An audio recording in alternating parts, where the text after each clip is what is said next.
Sveiki visi, štai ir pirmas video apie kelionę. Vėluoju jį įsidėti, atsiprašau tų, kurie laukia. Čia buvo toks pirmom dienom pas mus, kaip Martynas sako, bizekas. Buvo labai daug visko, daug reikalų, pirmieji skrydžiai, pasiruošimai ir ten nebuvo elektros, tokie visokie dalykai. Tai žodžiu, pirmas video apie kelionę į Prancūziją, į pasaulio čempionatą. Mes esam jau dabar čia, užbėgant už akių.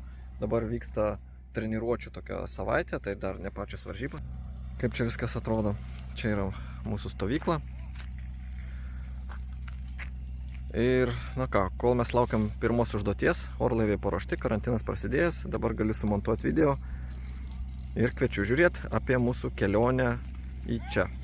Čia tai šiaurės rytų Prancūzija, netoli miestelio Metz, tai yra netoli Liuksemburgo. Paskutinė pasiruošimo diena Kartenoj. Gražus rytas, vėjo beveik nėra, aš jau pasiruošęs skristi, viską susiruošiau, išskyrus, žiūriu, kodėl man šlapės vienas šonas. O pasirodo, bakas bėga. Va čia šitą vietą čia remiasi nugarą, ta vieta prasilankstė ir pradėjo bėgti. Tai gerai, kad šiandien, ne kur nors ten prancūzuose.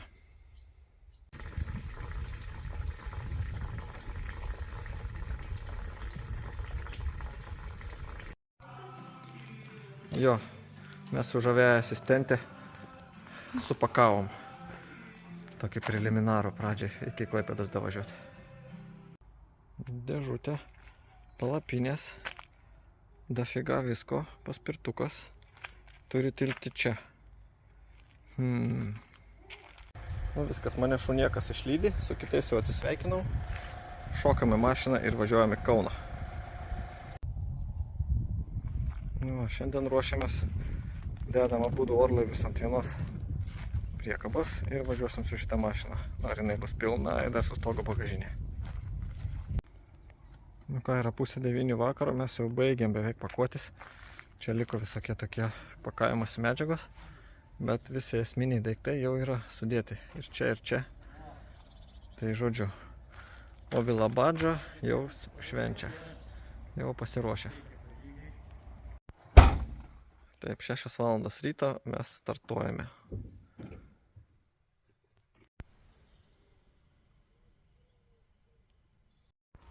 Žodžiu, per sieną Lenkijos mus ką tik nepraleido. Dėl to, kad aš turėjau tik vairuotojo pažymėjimą, bet neturėjau nei paso, nei kortelės. Ir jau beveik suorganizavom tos kortelės paėmimą iš Klaipėdos per siuntų skyrių, o jinai pasirodo pas mane buvo va čia daiktuose giliai įkišta. Tai grįžtam antrą kartą.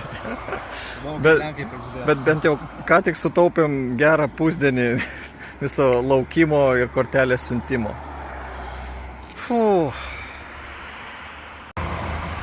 Greitas remontas kelyje. Užkandam ir 200 km iki šiandienos vietos.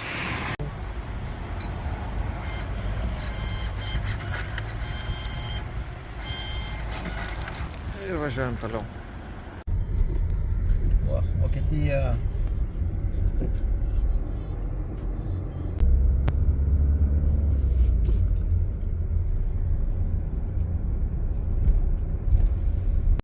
Mes atvažiavom nakvynį į Vokietiją, į miestelį Mohorn, tokį labai gražų. Pasistatėm priekabą. Čia išilgai mums pasistatyti neleido, nors ir yra tuščia, matot, visiškai nieko nėra, statyk kur nori. Ne, sako, nigirai. Sako, reikia kampe statyti ir būtinai, kad būtų šitaip. Žodžiu. Tai mes paklausėm ir einam į vidų.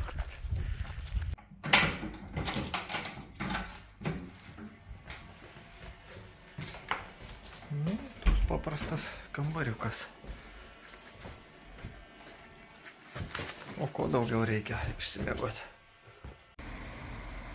Taip, kelionės vidury išsimiegojom, kraunamės ir lekiam tolyn.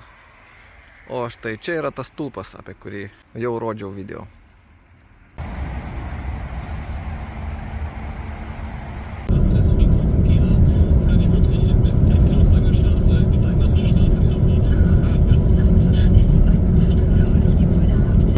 Continue straight for 15 minutes to A7 in direction of Frankfurt am Main, Würzburg. bandėm po 1,53 užsipilti kūrą. Čia kažkur Vokietija, vidury Vokietijos. Jau artėjom prie Frankfurto. Sustojom labai skaniai pavalgyti. Taip pat kelionės sąlygom. Čia parduotuvėje nusipirkom, iškart suvalgom ir važiuojam toliau. Ir štai mes pagaliau pasiekėm Prancūziją. Toks prancūziškas miestukas siaurom gatvelėm. Jo, iki aerodromo jokios autostrados neina, jokios rimtos gatvės neina. O yra va, tokiais miesteliukais viskas. Ir štai mes ir atvažiavome. Ten 26 valandas kažkur kelyje praleidę. Ten kažkur bus mūsų parkingas. Čia va, mes turėsim išsimontuoti viską. Va. Žodžiu, mėlynas dangus, vėjas pučia, viskas fainiai. Mes pagaliau čia. Mūsų užduotis dabar išsikrauti. Ir va čia ant tos žolytės, ant asfalto susipakuoti orlaivius. Nes vieta palapinėms dar biškį užimta ten iš po oro balionų. O tenais vat už kampo kairėje jau ir visi takai. Oras fantastiškas, gražu. Nu, kažkur čia bus mūsų kampas. Viską ištraukiam iš mašinos, nuo priekabos, viską išsidėliojam vat maždaug, kad čia mes būsim. Per centrą dėsim komandos palapinę ir aplinkui miegojimo palapinės. Ten pat vat orlaiviai stovi už tvoros, tai viskas labai atrodo fainiai.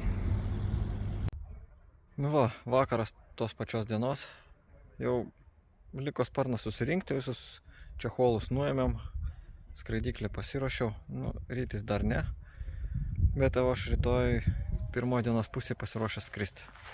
Aš manau, geras rezultatas šiandien. O ten jau stovi konkurentų orlaiviai. Prancūzai, kažkas šiaip kaip turistas atskridęs. Žodžiu, reikia nesnausti. Rytis jau kyla. Jisai taip skubėjo susiruošti, man atrodo, jam dar kažko trūksta.